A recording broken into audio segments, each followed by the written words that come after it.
አሳዛኝ ዜና ነጻነት ወርቅነህ ምን ገጠመው? በድንገት ዛሬ አዳሩን ህይወቱ አለፈ። ሰላም ሰላም ወደ ቤተሰቦች እንዴት ናችሁልኝ? ሁሉ ሰላም ሁሉ መልካም ከኔ እግዚአብሔር ይመስገን ሁሉ ሰላም ሁሉ መልካም ነው። እናንተ እንዴት ናችሁልኝ? እኔ ጋር እግዚአብሔር ይመስገን አለሁላችሁ። ዛሬ ግን በጣም ያሳዝናል። በጣም ማለት ነው በጣም ነው የሚያሳዝነው። በጣም በቃ ማለት አንዳንድ ጊዜ ምነው ሞት ባልነበረ የምትሉበት ሰዓት ጊዜ ነው። አንዳንድ ጊዜ ደግሞ እንኳንም ሞት ኖረ የምትሉበትም ጊዜዎች አሉና እኛ ሰዎች ሁለት እንላለን። ሞት ባልነበረም እንላለን እንኳንም ሞት ኖረ እንላለን ማለት ነው። አንድ እንኳንም ሞት ኖረ የምንለው ሁል ጊዜ እኛ ሰዎች ማለት ነው በቃኝን አናቅ ኖሮን በቃ ይሆናል አይደል እንሞታለን የሚባል ነገር በአእምሮአችን አናስብም። በቃ ሁል ጊዜ የምናስበው ምን እንደው ታውቃላችሁ? ምድራዊና አለማዊ ሁልጊዜ በቃ የምናስበው የነገን ነው እንጂ በቃ የነገን የተነገ ወዲያ በቃ የዛሬ 2 አመት 3 አመት እኮ የምናልም ሰዎች የእውነት ከኔ ጀምሮ እያንዳንዳችን አሁን ስደት አለም ራሱ ስንመጣ ነገ ቤት ሰርቼ መኪና ኖሮኝ አግብቼ ወልጄ እንድኮኝ ብዬ ነው የማስበው እንጂ እኔ ሞት እንደዚህ እኮ ብሞትሳ ምናምን የሚለው ነገር በአእምሮአችን አይመጣም። ለምን እንደሆነ አንዳንድ ጊዜ በጣም ይገርመኛል። እና ምን አለ መሰላችሁ እግዚአብሔር አንድ ጊዜ ሲፈጥረን በቃ ርቀን እንድናስብ በቃ ሞት የሚባለውን ነገር ጭራሽ በአእምሮአችን እንዳይመጣ እንዳናስበው ነው የሚያደርገን። እኔ በነገራችን ላይ ሞትን አልፈራም። አሁንም በደቂቃዎች ውስጥ ግን አንድ ነገር ፈጣሪን እምለምነው አለ። የእውነቴን ነው የምላችሁ። እኔ በጣም ብዙ ኃጢአት ያለብኝ ቆሻሻ ነኝ ማርያምን እና እግዚአብሔር ሆይ ለንስሐ አብቃኝ የሚለው ነገር ሁል ጊዜ አይምሮዬ ውስጥ አለ። ማርያምን ሞት ምንም ችግር የለውም ማለት አፈር ናችሁና ወደ አፈር ትመለሳላችሁ ብሏል ፈጣሪና ወደ አፈር ነው የምንመለሰው። ማንኛችንም በቃ ከአፈር ከሰራን ወደ አፈር ነው የምንሄደው። ወደ እሱ ነው እሱ አበጃጀን እሱ ሰራን እሱ ወሰደን። አሁን እኛ የሰራነው ምግብ መብላትም መድፋትም የኛ መብት ነው አይደል? እስከሰራነው ድረስ እኛም አሁን የሱ እጁ የሱ ስራዎች እስከሆንን ድረስ የፈጣሪ ስራና ስራ ብቻ ነው እንደፈለገው ማድረግ የሚችል አምላክ ነው። እና እኔ አሁን ነጻነት ወርቅነህ ሰይፉ አስፋው መሸሻ ሶስቱ እየሰሩት ቪዲዮ አለ ቃለ መጠይቅ እየተደራረጉ እና ደግሞ አንድ ሙዚቃ አለ ለሁለቱ ምናምን ሲዘፍኑ የነበረው ኤቢሲ ላይ እና ያን ሙዚቃዎች አይቻለሁ። እና አሁን ላይ እነዛን ሰዎች ሳይ አስባችሁታል? አሁን ላይ ሁለቱ የሉም፣ አንዱ አለ። እሱ ማነው? ሰይፉ ብቻ ነው ያለው። እና ነጻነትም የለም እንግዲህ አስፋው መሸሻም የለም። አያችሁት? ሞት እንዲህ ናት። በቃ ሁሉንም ብትንትንትን ታደርጋለች። የሚወዱትንም የሚያፈቅሩትንም የወለዱትንም ልጅ ሁሉንም ንብረታችሁንም ሀብታችሁንም እንደዚህ የምትንገበገቡ የምንሰፈሰፍለትንም ሁሉ ትተነው እንሄዳለን። አያችሁ? ለዚች ነው የምንባላው የምንቦጫጨቀው።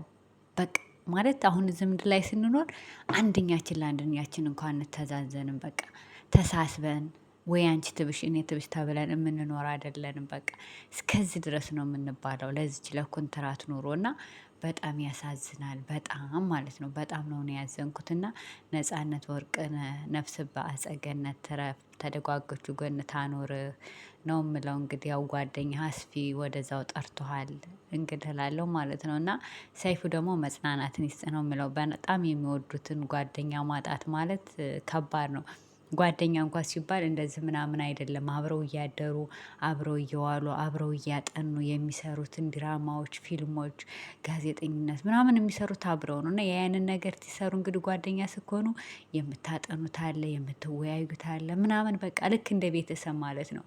አብሮ መብላት አለ መጠጣት አለ ምናምን በቃ ያ ነገር አሁን እንግዲህ አስባችሁታል? በቃ ጓደኞቹ እና እኔ ግን ጥያቄ እየፈጠረብኝ ያለ በቃ የኢትዮጵያ አርቲስቶች በቃ ድንገት እየሞቱ ነው። የሚሞቱበትስ ምክንያት ምንድን ነው?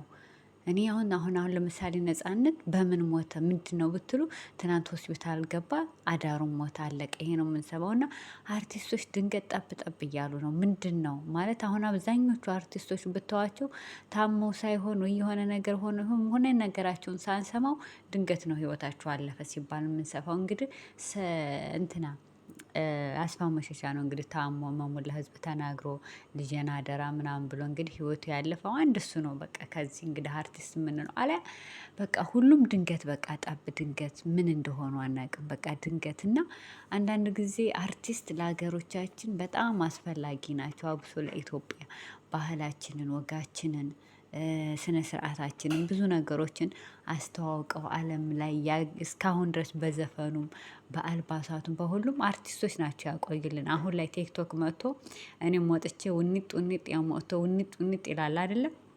ይህንን ስላለ አስተዋወቅም ማለት አንችልም እኛ ምክንያቱም አሁን ሚዲያው ስለሰፋ ቴክኖሎጂ ምናምን እየሰፋ ሲመጣ ሁሉም የሀገሩን ባህል የአካባቢውን የተወለደበትን ማስተዋወቅ ጨመረ እንጂ ይበልጥ ሀገራችንን በተለያየ ነገር የሚያግዙት አርቲስቶች ናቸው። እውነት ለመናገር የራሳቸውን ህይወት ሳይኖሩ ቴሌቪዥን ላይ የምታዋቸው ወይም ስልክ ላይ የምናያቸው በአካል ደግሞ ስታይ ወይ በአካል ቤታቸው ስኬዱ አርቲስት ምናምን ስናያቸው እኛ ሀብታሞች ሁሉ ነገር ያላቸው ምናምን ነው የሚመስለን። ግን መኪና እንኳ ኮንትራት ነው የሚይዙት የሌላቸው ብዙዎች አሉ። እና አብዛኞቹ በቃ ድንገት ነው ህይወታቸው የሚያልፈው ድንገት ነው የሚሞቱት። እና ሚስጥሩ ምንድነው?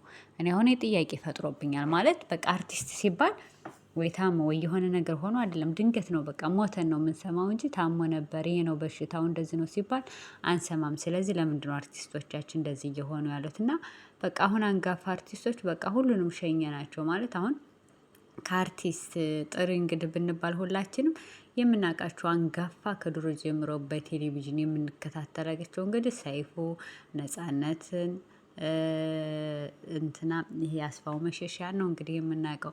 ከዛ በኋላ ነው እንግዲህ ሌላዎቹ እነ ሉላ እነ ዮናስ ምናምን እያልን እንግዲህ ወደ ታች የምንመጣው ማለት ነው። እንግዲህ ማለት እነሱ ናቸው በቃ አይናችን ላይ ከትላልቅ ከታዋቂ ብዙ አመታት ረጅም ኢቢሲ ላይ የሰሩት ብላችሁ ብትጠሩ እነሱ ነው ልንጠራላችሁ የምንችለው እንደ አባት ሆነው እንግዲህ አያችሁ። አሁን እነሱ እንግዲህ ይኸው በቃ ተለዩና ህይወት እንደዚች ናት። በቃ ዛሬ ታይተን ጠዋት አንታይም። እኛ ስለ ትናንትናው ነው እንጂ ስለ ነገው የምናውቀው አንዳችም ነገር የለም። ግን እኔ ቁጭ ብዬ ስለ ነገው አስባለሁ። አይ አምላኬ ሆይ ለንስሐ ሞት አብቃኝ።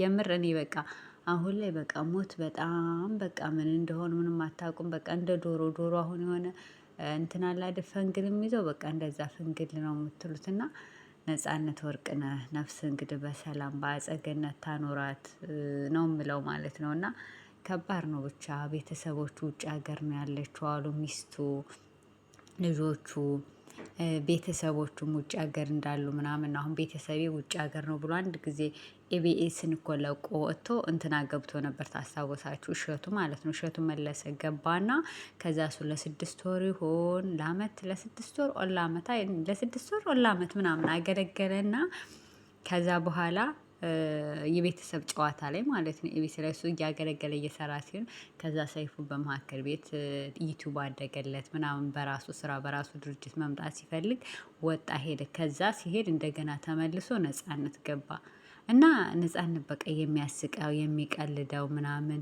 ህፃኖቹን በቃ የሚያዝናናው ምናምን ነገር እና በጣም ነበር በቃ ማለት ሁሉም ያዝናናሉ። እና አስፋውም ሆነ እሱም ሆነ እነ ሰይፉም ሆነ በቃ ሰውን ለማዝናናት በቃ የተፈጠሩ ናቸው ለማሳቅ ምናምን ነገር። እንደው እኔ ግን ከሁሉም ነጻነት በቃ በጣም